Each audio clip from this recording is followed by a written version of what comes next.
Gods do not procreate in that way. You may have one divine parent. They're capable of giving life not through sex.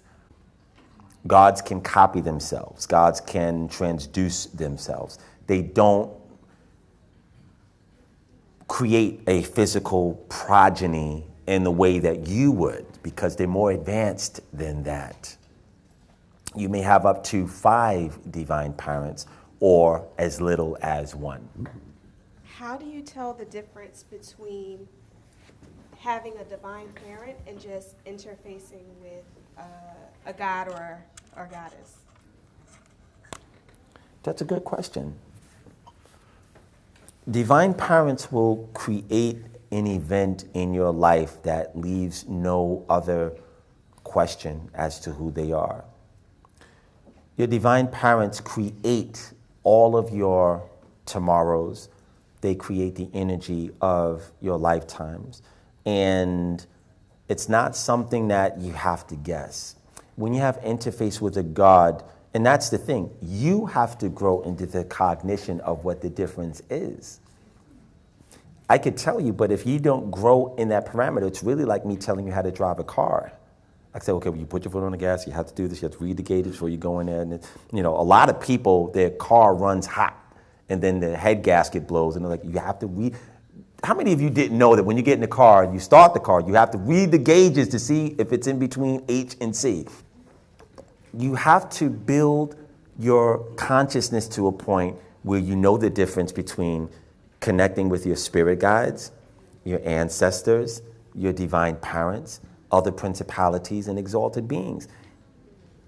If you don't do that, it's going to be one big blur. And anybody can tell you anything from inside your head, and you're going to think it could be Jesus or it could be a demon. You have to build the consciousness yourself, or else you would be going to the gym and you'll, how many of you have gone to the gym and watched people doing exercise and like, what the hell is he doing? There's an Instagram page called Gymgery. Seen that? Yes. People doing that, and somebody's always there to film that. Spiritually, people are doing the same thing. I need to make a page called Spiritual Fuckery.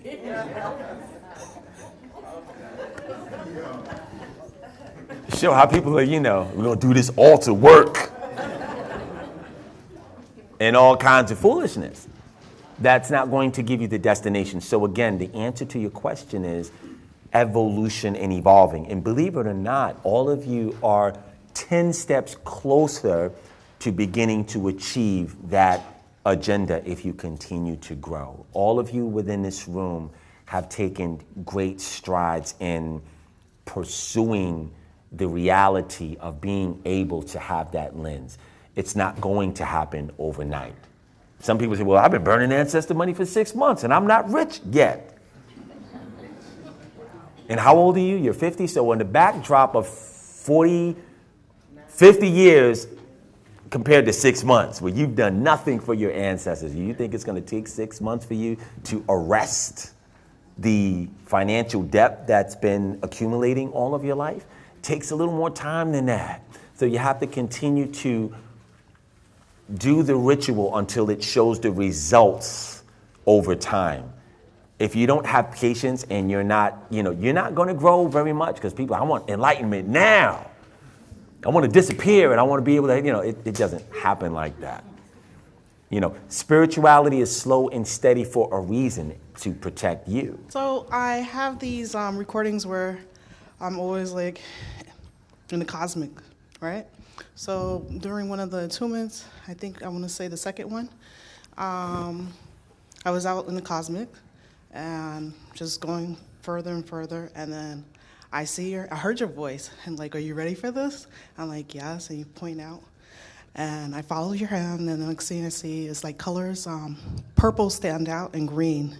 It was like a violet, I guess it's the Saint Germain, and I followed it, and next thing you know, it was like shapes, but it was like a triangle, circle, square, but they have like an alphabet that I don't understand, okay, or hieroglyphs or something like that.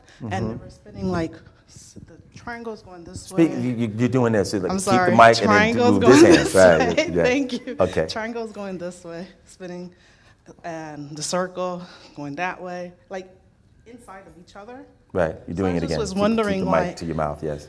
I was wondering what does that mean, because I start to see all the different, I guess, alphabet or something, like some kind of written thing, but I don't understand what it is because it's not in English, but it's Right. a different, I'm not sure what it is, so. Okay, well, we were taking a visit to Amritas and the Violet Planet, and there are 144,000 priests on that planet who funnel light to this world that give life to the violet ray and the compassion of the violet flame of which Kuan Yin controls. So another part of your consciousness, you are a star seed, and that part of yourself is what's come. Let's visit the Violet Planet. And one of the things that's going to be in your destiny is to use the technology of that, and Amritas is the God that's going to help you with that. Omnitas? Amri, Omritas. Thank you. Amritas, you're welcome.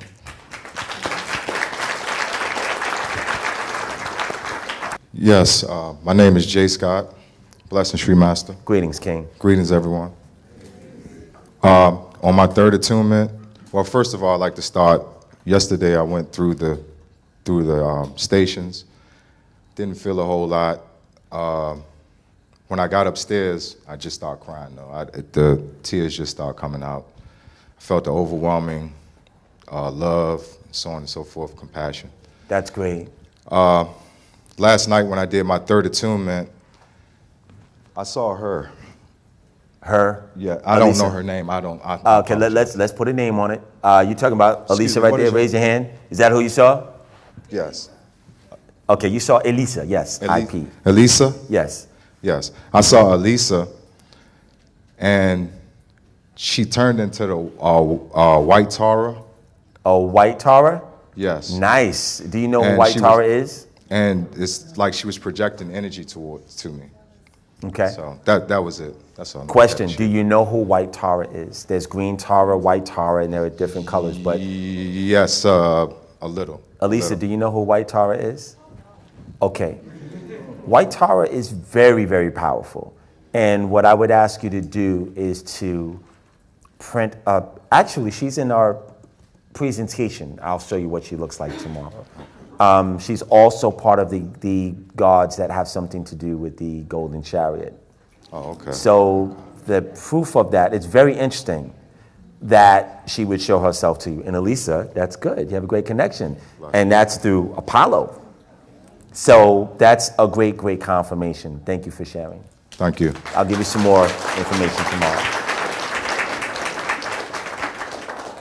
The past life Reiki. Okay. And it felt, I do a lot of astral projection, and it felt like I was in Orion. I don't know exactly which star, but I was in the constellation, and beings were coming in front of me. I believe they were humans, and they would open up like a book. But it looked like a dollhouse. You know, like when you have a dollhouse, you got houses on either side in different rooms. And I was just pointing out and then sending them either left or right. And they'd keep coming, and it was always just even halves. And then I looked to whoever I was with it, and I said, what about my turn? And then when it came to my turn, I couldn't count the number of pages or sections for me. And I got sent one way, I don't know, because I was turned around to be evaluated, and I got sent either way. And it feels like some of the beings that were coming to me I had known before, but oftentimes I didn't know any of them, and we'd known each other. So I was just wondering, the question was, why did it feel like Orion, and what was kind of going on? Because it was. And the ancient part of you, for people who are star seeds, the closest galaxy to us is Andromeda. And then you have other galaxies like Lyra, Pleiades, Orion, and the Sirius constellation. that's where you actually are from. Your soul is from there. And you go there at least 2 times a week because that's where your family is from. The doorway that you don't really need to have a conscious cognitive connection with it. And this is applicable to all of you who are wondering, well, where, if you are a starseed and you have a propensity of have a knowingness of not being here, you're here for a very specific mission, and you don't want to be distracted by, okay, what's going on over there? You are already squared away and taken care of, but what you're doing here is of relevance. I just want to couple that with, I'm adopted from Haiti, and with my new family, after midnight on New Year's, I'd always go outside to the bottom of the driveway, and I would look up.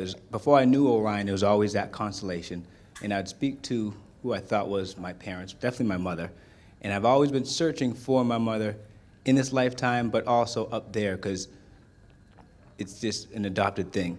And so I always knew to look at Orion, but I wasn't quite sure why until I'd done more studying. And so you're saying it's the origin. It is your particular origin, and it is also the, Orion is where a lot of the black race comes from. Sirius is another place where a lot of our heavily melanated people come from. And Draco is where a lot of our warriors come from. So those 3 places in particular is where we come from. This is the reason why the pyramids are to show you that we did that.